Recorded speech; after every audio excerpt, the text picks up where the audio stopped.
Good morning, everybody. It's morning here where I am, and this is History of Western Civilization, number 7, the 7th century.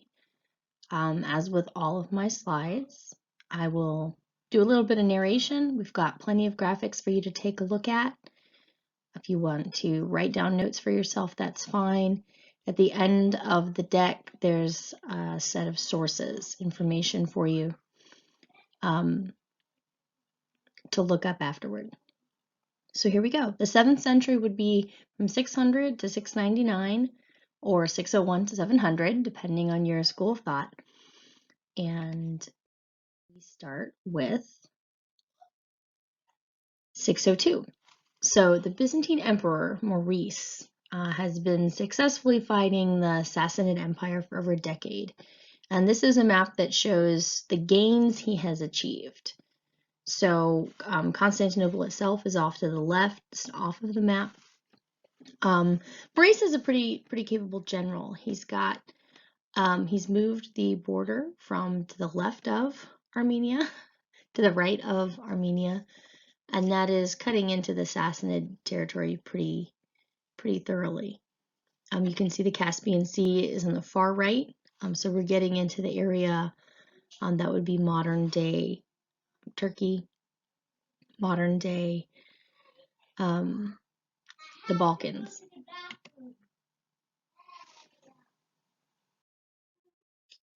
In 602, the army mutinies against Emperor Maurice. He's not well loved by the soldiers themselves, and the masses kind of join in, plundering, looting, anything they can take from anyone who's got anything. So this becomes a rich versus poor riot, and unfortunately it's Christian against Christian. Maurice and his family are at prayer and are murdered. They're butchered all together, and their heads are put on display and bodies cast into the ocean, which is awesome. And one of the non-commissioned officers in the army, a man named Phocas, becomes the emperor. Pope Gregory, back in Rome, joyfully gets the news of the emperor's demise, and he says that this coming to power of Phocas is the work of providence. And he asks everyone in the church to pray for Phocas, that he might be strengthened against his enemies. So this is a sign of the Eastern Emperor political strength being a source of tension and something that the Pope is unhappy about. So when a new guy comes to power, hopefully he's going to be more cooperative with the Pope. That's his hope. There's not a lot of artwork of Emperor Maurice other than the coins that are made for every emperor. The picture here is actually from the 13th or maybe 14th century. And this is showing some of the Byzantine soldiers being banished from Constantinople during the reign of Maurice. But he's not one of the people pictured. This is just a group. It's based on a history that was written in the 1100s.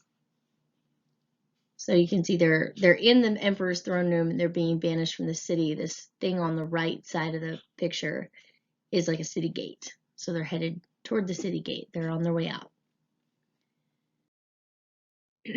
Meanwhile, in Persia, and again, the Persians, the Sassanids, not exactly the same people, but the same area of the world that's being fought over, what's modern day Iran. So King Khosrau II of Persia, who had a good relationship with Maurice, is a little disturbed by what's happening in Constantinople, and he declares war against Phocas. The Zoroastrian priests in Persia are very happy with that. In the Zoroastrian religion, the king conquering other places is said to spread peace. And the more peace is spread, the more the faith grows, and people can't be saved until this great battle, the final battle, is fought at Armageddon. So they're a huge fan of him going to war against the Byzantine Empire, against the Romans. This is a coin from Khosrau's reign. You might have noticed we've looked at other Persian coins, and they kind of all look the same. There's not a lot of detail, not a lot of variation The king's head and face look pretty much like every other head and face. The writing varies, but we can't read it, so that doesn't help us. This is in contrast to the Roman coins that we've talked about already. Roman coins were very detailed and were very relatively lifelike. Even over the lifespan of the emperor, remember, you would see a young emperor's face early in his reign, an older emperor's face later in his reign, and that's something that you don't see with these Persian coins. So Khosrau is really the last Persian to rule Iran for a lengthy period. It's not too long after he dies, Islam is going to take over, and there will be a caliphate ruling this area for quite some time. He's a very popular figure. He is stands tall in Iranian literature from this time period. There are poems, there are stories about him, and they're not histories. They're not really about his military conquests or things like that. One of them is actually a love story. It's pretty complicated.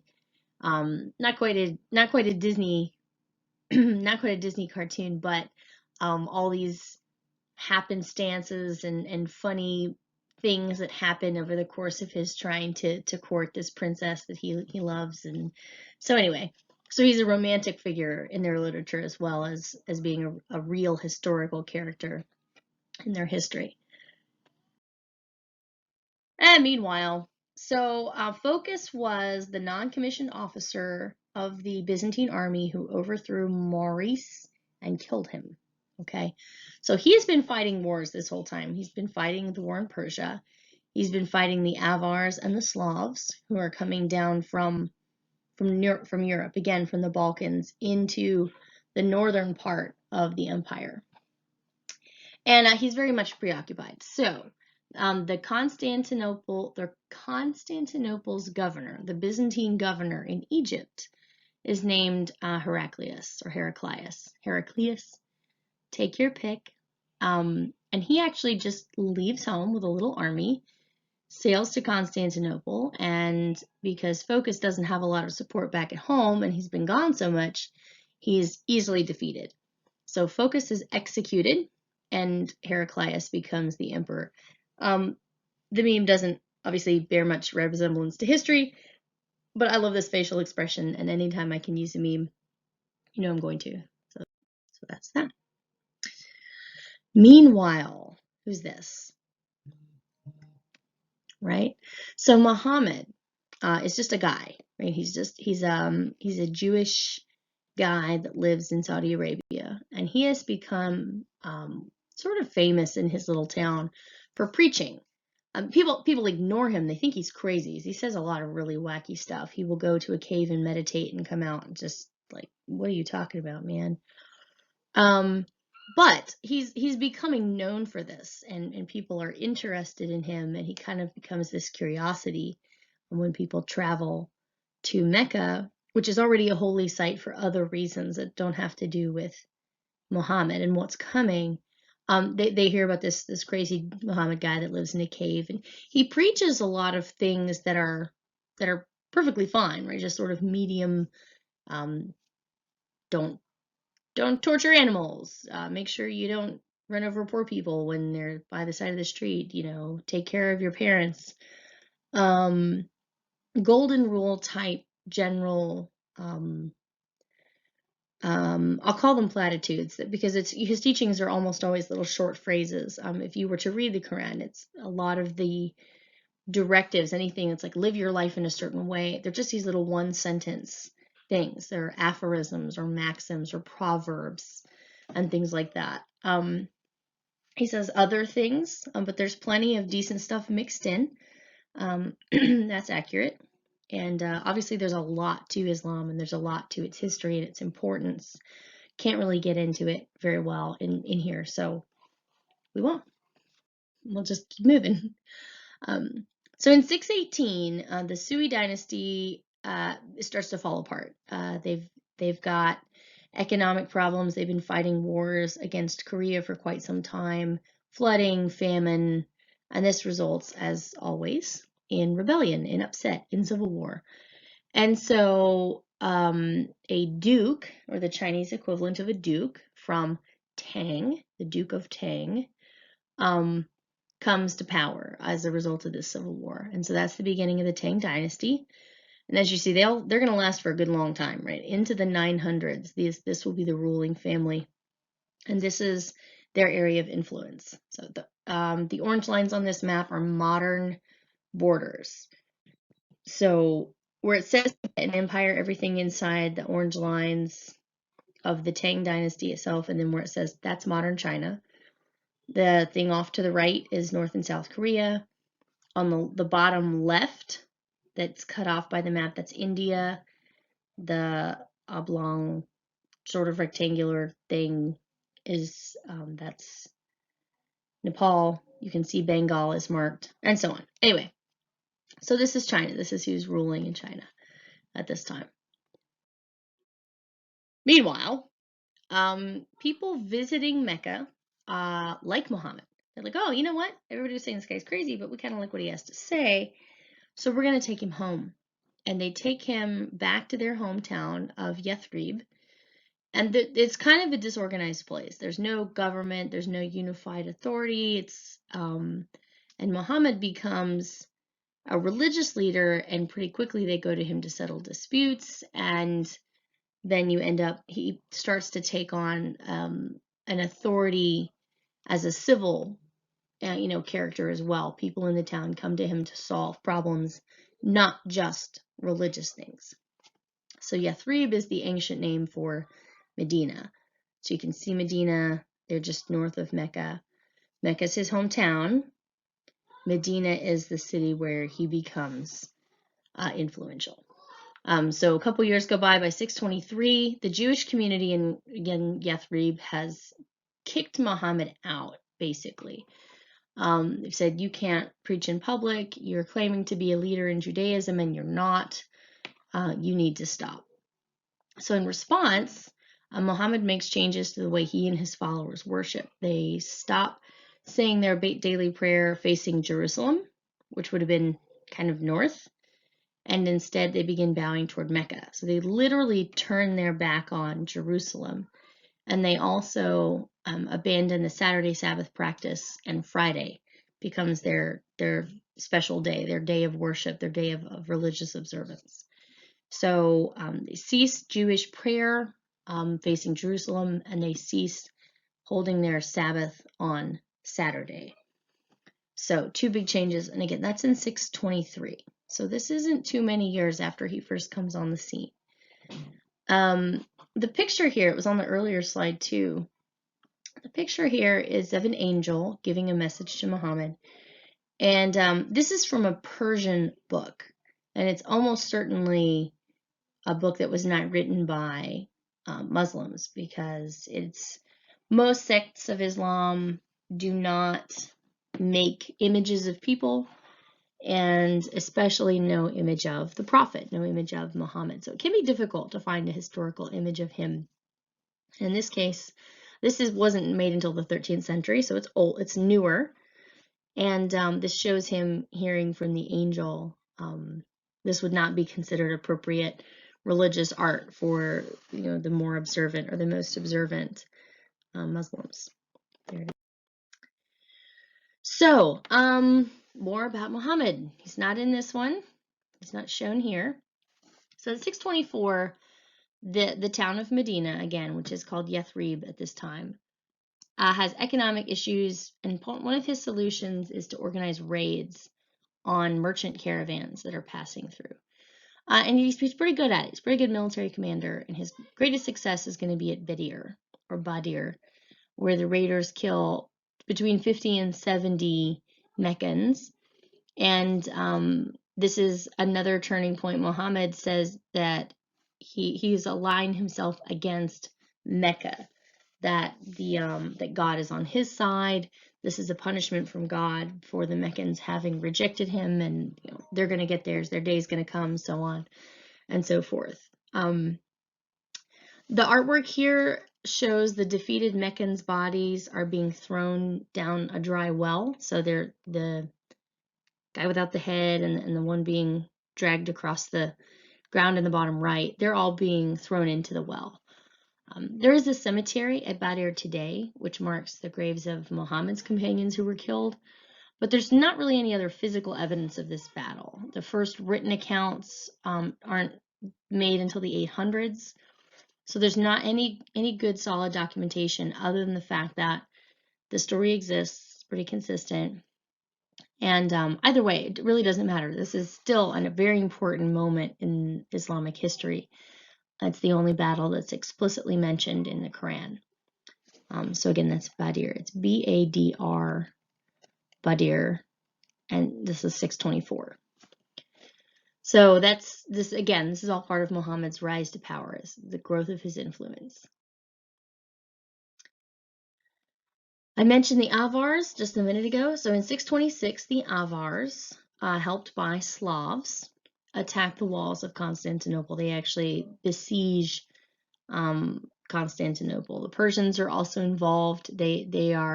Everybody's attacking the city. It's really bad. The Patriarch of Constantinople, a man named Sergius, actually leads the defense of Constantinople and drives the Avars away. They're from, again, what we would call the Balkans today, north of Constantinople itself, and they're the ancestors of people in modern Azerbaijan and Georgia. So if you were to look up Avars, you would get stuff about Azerbaijan today. Azerbaijan. This picture is a mural from a monastery in Romania. And so you can see this is the city is under siege, and you see the towers of the city, the archers, the watchmen on the towers. And in the middle, at the sort of the bottom middle of the city, the men in white with the crosses, that's the patriarch and the priests. And then the bad guys are off to the left. You can see their ship is being destroyed, the dead guys falling off into the ocean, all this good stuff. It's great. Back to Muhammad. This is a big century for him, so no surprise. Hopefully you're not surprised to hear his name over and over and over. So he's continued to build a military. It's basically open war with Mecca for several years, and he wins. He goes into the city. He forces all the wealthy people in Mecca to donate to the poor, which is, it was like, hey, that's great. He comes in, he takes care of the poor. But it's also definitely meant to be a slap. It's something that humiliates the wealthy. They have to give away their stuff, give it to the poor people. And people in Mecca are religious, and they see Muhammad conquering their own leaders, and they see this as a testament to the power of his God. So there's basically a mass conversion to Islam between, again, respect for his successes, and I'm sure there's some fear, right? He's a scary guy. So the Meccan army becomes part of Muhammad's army, and he uses that to conquer basically the rest of Arabia. If you look at the map, everywhere that it's possible to settle, basically the empty part of Arabia there between Oman and Yemen, modern Oman and modern Yemen, there's not really a lot there. So anyway, so he basically conquers Arabia, and you can see all these sites of battles or raids. And on the left, this is an example of how artists get around this prohibition about picturing the prophet. So he's the guy on the camel, and his face is covered. So they've not actually drawn the prophet, right? They've drawn a body, and it would have the prophet's face if it had a face, but anyway, so this is a way to get around that. This is pretty common, a picture of the veiled Muhammad, modern artwork, which is rare, but modern artwork that's done of him, it's usually the way he's drawn, maybe his turban or his scarf or part of his tunic is blowing in the wind such that it covers up his face. And anyway, there's several ways for them to account for that religious requirement in their artwork. So in 632, though, Muhammad dies.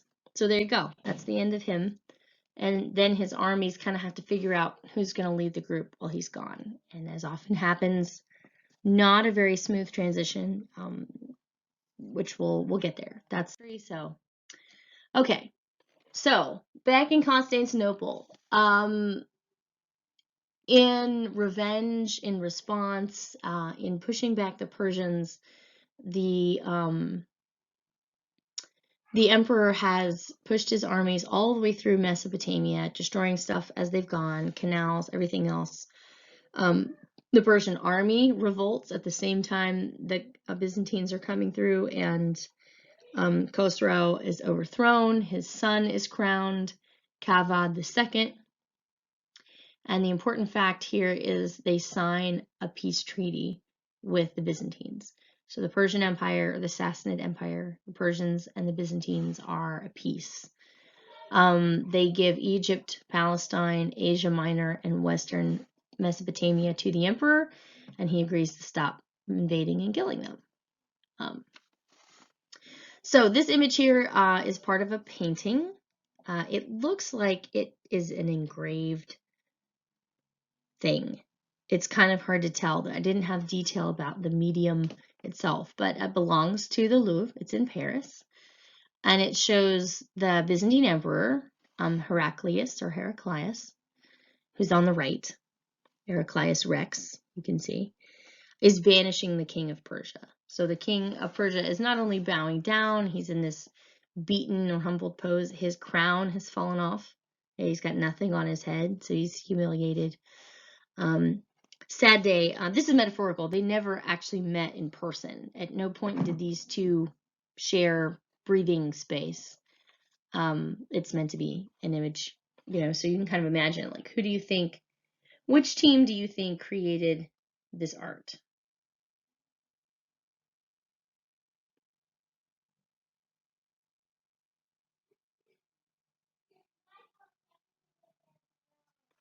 Okay, so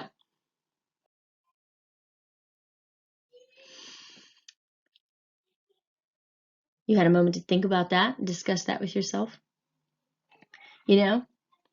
We would have talked about it in class, right? So there you go. All right, so in 634, there's a lot of momentum behind all these victories, all these conquerings, all these raids, all these successive battles. So the warriors of Islam are needing an outlet. So what they start doing is organizing raids into Mesopotamia. So the area that the Persians just gave back to the Byzantines, they're going to go in, and they meet almost no resistance. This whole area is exhausted anyway. And so they go in, they start raiding, they start taking over, they start establishing additional territory under their control, moving north into Iraq itself and the region to the north of what's Iran today. Or sorry, the north of what is Saudi Arabia today. It's also north of Iran, but that's not what I meant. So the first leader of Islam after Muhammad, Abu Bakr, or Abu, is the first caliph or caliph. This is the first caliphate, which just means state, group, organization. It's a fairly multi-purpose word at that point. He declares a holy war in support of the raids, and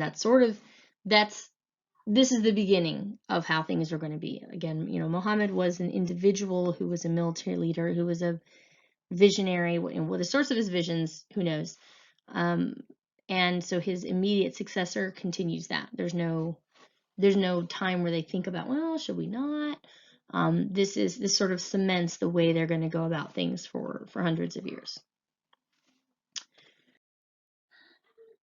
And in Japan, now, okay, bouncing around now, we've talked many times about Buddhism, that Buddhism was imported, did not originate in China and Japan, and it often caused some pretty significant political issues, especially in Japan, where the Taoist or Shinto people, the priests, the ruling class there, were very much threatened by the incoming Buddhists. The monasteries would become powerful and wealthy, all that kind of stuff. So now we're in this sort of blending phase where the Buddha, which is represented by the statue that has this pose like is in the picture, has sort of become mixed up with the sun goddess of Shinto worship. And the sun goddess is the parent of the emperor. Okay, the Japanese emperor claims descendancy from the sun goddess. And Buddhist ceremonies are kind of being woven into traditional court rituals, which are largely Shinto. So the line is getting blurred between the two religions in Japan, which right, reduces the tension between the two of them, for all except, I'm sure, the hardliners who aren't happy. And around the same time, the ruling clan, the Soga clan in Japan, is overthrown. They are killed by the Nakatomis, who are Shinto, and they're going to choose the emperor for the next number of years, right? So the Yamato family is the emperor's family, and they're basically going to be ruled by this Nakatomi clan, this Nakatomi family. So the emperor will become a figurehead, basically, in Japan. Here's a map of what the Muslim conquests. So the darkest color is the original territory under Muhammad, and then into northern Arabia, it's Abu Bakr, and then there are additional conquerings, expansions, incursions into North Africa, into Persia, which is what I mentioned, into Mesopotamia, and then north all the way to the coast of the Black Sea. So this is modern Turkey, basically. They've the oval, I don't know, bean-shaped thing there that's fluffy at one end, that's modern Turkey. That's Constantinople is the left side. That's the Aegean Sea and Greece there. They've basically conquered everything the emperor's not got a good grip on. This map takes us a little further into the century, but it's a good map, so you'll be fine. Another map. This is the top of the map we just looked at. So the Khazars, who are these people from north of the Black Sea, or Kazakhs today, are expanding westward, and they're pushing the Bulgars, as in Bulgaria, out. They're pushing them further west or further south into Byzantine territory through modern Hungary. And they found a kingdom at the far left of the map, and that's going to become Bulgaria. But the reason this matters for us in our Roman Byzantine Empire view is this creates another source of pressure for the emperor. They found their kingdom here, and the Khazars go back about their business. They sort of move back north, and the modern English word slave comes from the word Slav, because the Khazars' big source of income and wealth was selling slaves, and most of their slaves were Slavs. So language is funny. So that's that. Next. Okay, so in 651, it's been almost 30 years since Muhammad died, and the third caliph, the third leader of Islam since his death, is trying to sort of put an end to the quarreling. There's unrest, there's minor civil wars, there's violence as to Muhammad's legacy, who's the real follower, who's got a more correct idea of what he said and what he taught. And this guy orders a committee to collect all of Muhammad's messages into one place, standardize it. It'll be the Quran. It's supposed to come from memories of anyone who knew him and the traditions that have been passed on orally, but it needs to be written down because we've got more than one version that's causing confusion. Nobody's a fan of this. Nobody likes this. There's already communities spread across Arabia who are very much married to their interpretation, and their interpretations rival one another. They do not agree. So his attempt to create some kind of unity actually causes new fight. So that's interesting. So this picture, this is really interesting. This is a photograph of two manuscript pages, the parchment, and the parchment is set in a book that's just a holder. This is from an archive in England. So basically, this is two pieces of a Quran manuscript that's being analyzed by the University of Birmingham in England. And it had been filed with something that's several decades newer, like late 7th century. And nobody ever seemed to really notice that these two pages were different. It's a different script, different handwriting. It's pretty obvious that they don't fit with the rest of the document that it had been preserved with. It's like, oh, this is really fascinating. Let's carbon date it. Let's do some forensics. And what they're discovering is these are certainly older than what they had been preserved alongside. And they may be older than even the document that I was just discussing that the Third Caliphate was trying to develop. So that would make these the oldest existing copies of the Quran. And these were written down more like 15, maybe even 10 years after the death of Muhammad, if the dating is right. And it's not conclusive, and this does not solve the problem of disagreeing interpretations, but it does give you a written document closer to the time of Muhammad's death, which is really interesting. This does not, based on the article that I read, this does not seem to have put to rest any controversy about which version is more correct. The fact that it's older doesn't seem to have swayed any Islamic scholars' opinions about, or I shouldn't say scholars, that's confusing, meaning like religious scholars, like theologians of Islam. It doesn't seem to have really changed. They think their version's right, they think their version's right. But it's still interesting. History is always happening. This is very interesting. So here's the Muslims conquering Persia, where they had more consistent resistance from the people in Persia, from the Zoroastrian religious communities, than they had really anywhere else. Muslims take a pretty specific dislike to the Zoroastrians. They think it's evil. They have a fire worship that they think is weird, and they sort of make it their special mission. They actually declare a jihad specifically against Zoroastrians, Zoroastrianism, Zoroaster, and they're gonna wipe it out. It basically ceases to exist as a major religion. Still people who practice it. Apparently it's become popular in the Middle East again. I don't know. But that's what's going on here. Sorry, the picture quality on this one's not great. Huge change of pace. Meanwhile, back in the British Isles, so Christian missionaries from Ireland have crossed into England, and they are beginning to evangelize.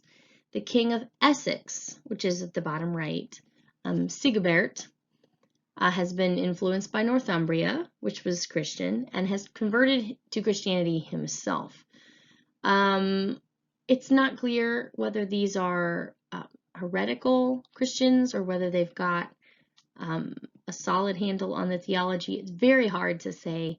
Some of these people, they're missionaries. The last time they were in contact with, a major city or some kind of current, what's the word on theology, could be decades. So they tend to get out, and if you get to the edges of the empire, sometimes odd things are happening. But regardless, they're Christians. Northumbria defeats the pagan king of Mercia, and he sort of becomes like a vassal. He becomes the overlord of all these southern kingdoms. Since the winner of the war was the Christian, that influences Wessex, Sussex, Kent, Essex. It influences all of them to accept Christianity. So again, Sigebert in Essex is called Sigebert the Good or Sigebert the Blessed, and because he converted to Christianity. And just so, again, language, Essex means East Saxon. Okay, so East Saxon. Sussex then would be South Saxons. Wessex would be West Saxons. So names that we still use for these regions in England come from the fact that they're groups of Saxons, and they take their names from the places that they live. Islam once more. Okay, this painting is just wild. I love it. So in Medina, the caliph is assassinated, and the people who assassinated him proclaim Ali, who is Muhammad's son-in-law, the new caliph. And this is the beginning of a civil war, the Second Islamic Civil War. The split that becomes Sunni and Shia starts now. This painting shows Ali on the left in combat with Amir bin Wad, and obviously he's cut his leg off. I don't even know what's going on. It's why he's holding his leg. I don't know. It's just quite interesting. So, and the origin of this painting is unknown. This is not an ancient painting. This is modern. It's 100, maybe 150 years old. It's part of a French art collection, but it's been painted in this traditional style, which I thought was interesting. It's been made to look like the old way, but it's not. For one thing, there's clear perspective. The buildings are obviously far away, and you can tell because they're small, instead of being the same size but off to one end, or any of the other ways that true medieval or pre-medieval art would look. This does not. But I just chose it because this guy's got his leg in his hand. I mean, it's just, you can't not include that. Okay, so back to Bulgaria. All right, so you can see the pink cotton candy blob there on the right. That's the original home of the Bulgars. They're moving west. They're moving south. As often happens with these maps, it goes a little further than what we're talking about right now, but you get the idea. They're coming across the Black Sea. They're coming down. You can see Odessa. Constantinople is not that far. 679 is the year that they crossed the Danube, and that's right in the very middle of this map. You can see the Danube River. It's inside one of these pink areas where it says South Slavs, if that helps. So again, closer and closer. Sorry, excuse me. Closer and closer to the emperor and to the original Roman, to the Roman borders. But the emperor's not paying any attention right now. He's busy warring against these Arabs, these Muslims to his south, and to his east, where he's no longer having issues with Persians. He's just dealing with Muslims, and there's never a good day to be the emperor, but this is a bad day to be the emperor. He's got issues on all sides. To China once more in 690, Wu Zetian has replaced the emperor's wife. She takes over the court. Now she's officially becomes the empress when the emperor dies. So this is the only Chinese woman empress in history. She is big into Buddhism because Buddhism doesn't have a religious problem with women ruling, where Confucianism explicitly does. She's not a nice person. A lot of assassination, a lot of murder, a lot of imprisonment. Scary lady, but she is actually the Empress of China. So there have been multiple other women we've mentioned. They've either been regents or they are ruling without the consent of the rest of the royal class or whatever. She's actually the Empress. She's legit the one. And anyway, there you have it. Almost there. Okay, so this is Mecca, and the civil war between, again, what will be called Sunni and Shia Muslims, two different groups who don't agree on who should succeed Muhammad. The civil war ends when Mecca is overrun by a Syrian army. And you can see this picture, the geography makes it pretty clear that the mountains surrounding the city make it pretty easy if you've got siege weapons of any kind. So in this case, catapults. They're able to bombard the city, and that takes care of that. And then in the year 700, so that was 692, it's the end of the Civil War. By 700, non-Arab Muslims, which would be people not from Arabia, so people from Syria, modern Syria, Lebanon, Israel, Jordan, Persia, so Iran, all these none of those people are Arab. There are more non-Arab Muslims than Arab Muslims. And those two ethnic communities are starting to become integrated because they all fall within the Islamic fold. Arab leaders don't really like this very much, but that's just how it is. Again, so this is the origin of the split that we're all familiar with today. So Sunni Muslims are far more common, and they are the more direct line of caliphate inheritance of power Muslims, and that's 90% of all Muslims in the world. Shia Muslims are the ones who think that Muhammad's nephew Ali was the true heir and that there should be a descent of authority from him. And that's, what's that leave? I said 90, so 10%, between 10 and 15% of observant Muslims in the world are Shia, and almost all of them live in Iran. So if you were to look at a map, a Sunni Shia map of the modern Middle East, Iran would be a different color, right? It would be mostly Shia in Iran and mostly Sunni everywhere else. So there's a convenient geographic divide, but that's the source of that. So that's the end of this century. So try to keep it under 40 minutes, and I talk too much. You can get better sources, more detailed sources, by contacting me directly. If you took notes, good for you. If you want access to any of these paper books that are at the bottom, one of these is the textbook that we're using, let me know. And if not, we'll see you in the next century.